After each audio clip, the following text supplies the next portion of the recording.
Euroregione.news. Attestati di friulano e fieste de patrie.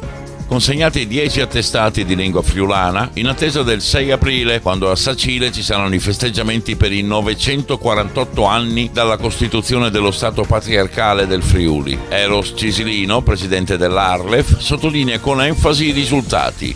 Momento assolutamente importante in cui abbiamo condiviso anche con gli allievi quella che è una pratica che dovrà essere utilizzata sempre di più e che vede appunto la lingua friulana al pari di tutte le altre lingue più blasonate. Quindi abbiamo questa certificazione che abbiamo messo a punto grazie all'Università del Friuli, all'Università di Udine, e l'abbiamo realizzata grazie soprattutto all'impegno della Regione Friuli Venezia Giulia.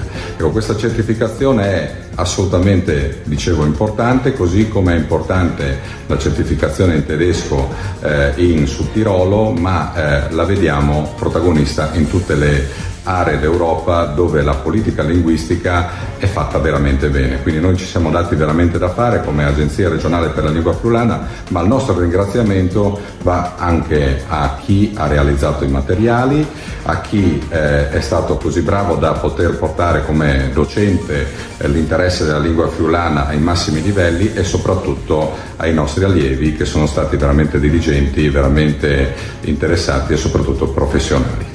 Da Udine per Euroregione News, Marco Mascioli. Euroregione.news.